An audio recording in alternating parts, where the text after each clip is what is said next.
अपने पसंदीदा शो के फुल एपिसोड देखने के लिए अभी डाउनलोड करें दंगल प्ले ऐप। दोनों बहनें पहले मिलके चाल चलती है, फिर बड़ी बहन छोटी बहन को डांटेगी, फटकारेगी, ताकि पूरी दुनिया को बता सके कि देखो मैं कितनी भली हूँ। हाँ? अरे बंद करो अपनी ये नौटंकी। लो बहन। हाँ।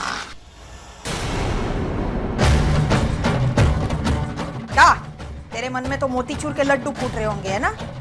लेना, खा ना, खा।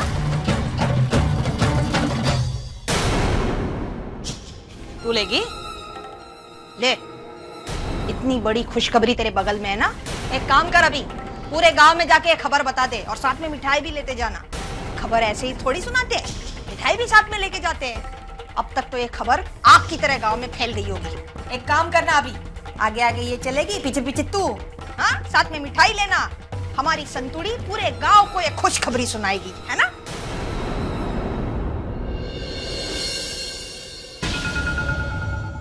क्या कहा था उस दिन तूने? सुभद्रा भाभी ने जैसे मेरा साथ दिया वैसे तू इसका साथ दे रही है। मुझसे बराबरी करेगी ये छिछोरी लड़की की, मुझसे? अरे मैंने किसी का पति नहीं चुराया इसकी तरह, समझी ना? मेरे और मेरे भाई की रगों में ना एक ही खून दौड़ता है, वही आदर्श, वही संस्कार।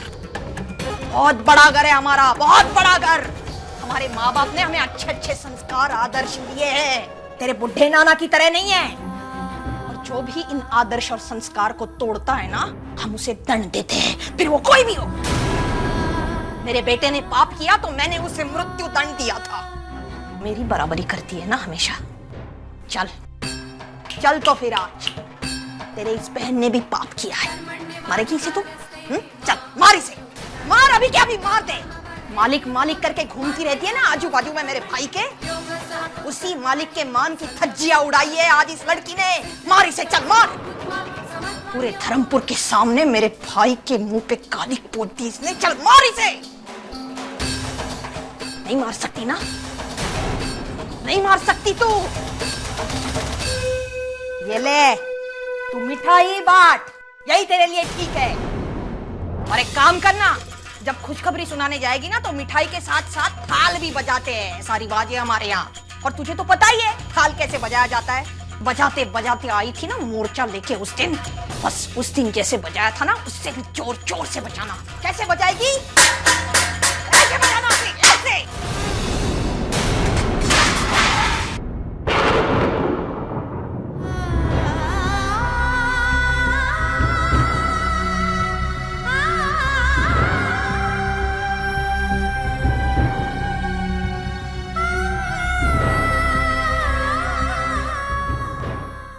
आज तो बहुत बड़ा धमाका हुआ है इस घर में।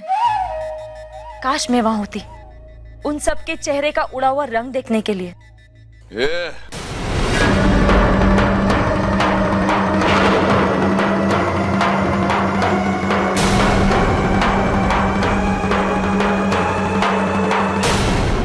मिस्टर धर्मराज मायावंशी, आइए आइए, मोस्ट वेलकम। तेरे घर के अंदर पग मुक के मैं अपना पग गंदा नहीं करना चाहता। वक्त यहाँ तुझे चेतावनी देने आया हूँ। मैंने अपने घर के बाहर जो गंद फेंका ने, उस गंद का तूने साथ दिया। अब इस साथ का तुझे भुगतान भरना पड़ेगा। बहुत गुस्सा आ रहा है ना आपको? मुझे भी बहुत गुस्सा आया था उस दिन, जिस दिन मुझे धक्के मार के आपके घर से निकाला गया। एक औरत का अपमान हुआ था आपके घर पे। अरे आभार मान ईश्वर का कि तू महिला है, तो तने तो हूँ। मेरी मुंह बोली दिकरी को जोर जबरदस्ती करके तूने जमानत कराई ना अपनी। वे बात याद रख जे, आज सुधी जो किया वो किया, और आज पछी जो सीमा पार की ना तूने, तो धर्मराज मैयावंशी को भी उसकी सीमा पार करनी पड़ेगी। हो बहुत चर्चे सुने थे मैंने धर्मराज मायावंशी के पुण्य, उनके न्याय के। आज कितना कमजोर और बेबस लग रहा है धर्मराज मायावंशी कि एक औरत को धमकाने उसके घर आ गए। सुनिए, आपका गांव आपसे डरता होगा, मैं आपसे नहीं डरती। आपको जो करना है आप जाके कीजिए, क्योंकि मुझे जो करना है वो मैं करके रहूंगी। ना तो आप मेरे मालिक हैं और ना ही मैं आपकी गुलाम।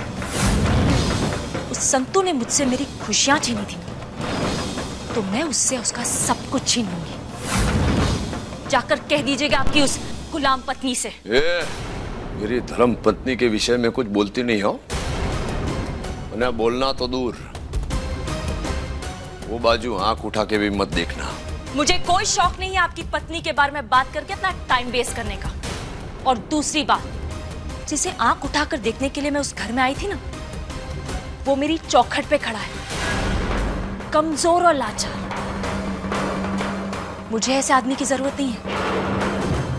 आप जाइए अपनी उस गवार पत्नी के पास। ये मोड़ू बंद राख ने मारी बात सांभड़।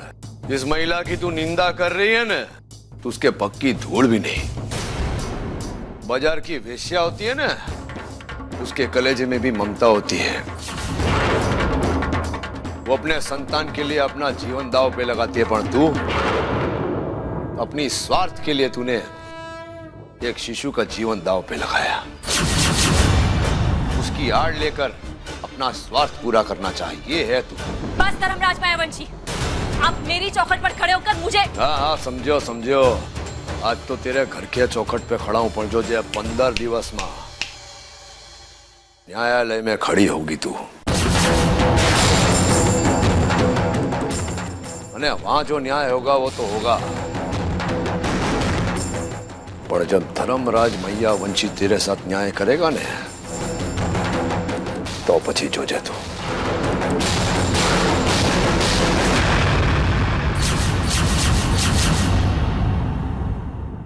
क्या कर रहे हो धर्मराज मायावंशी?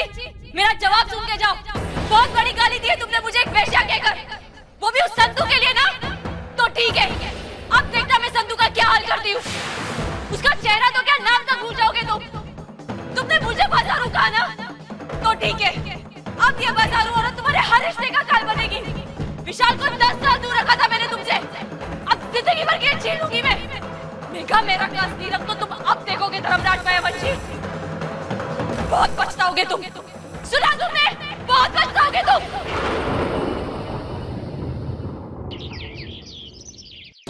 चल मालिक से मिलते हैं।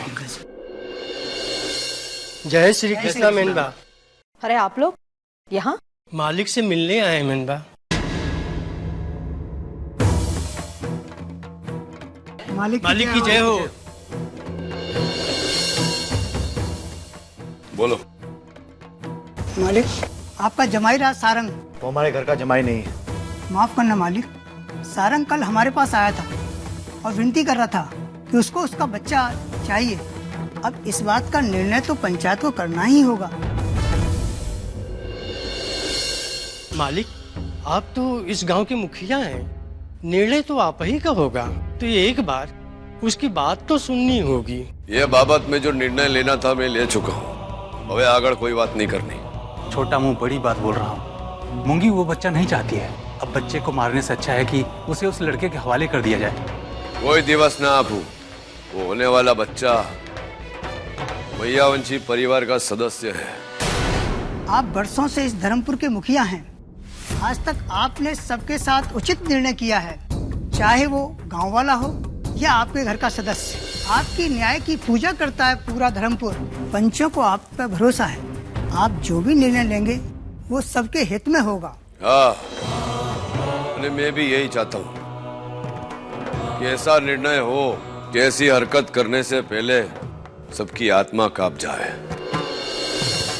वो नीच ने एक नहीं 2 जीवन बर्बाद किया है। घोषणा कर दो कि पंचायत काल बैसेगी।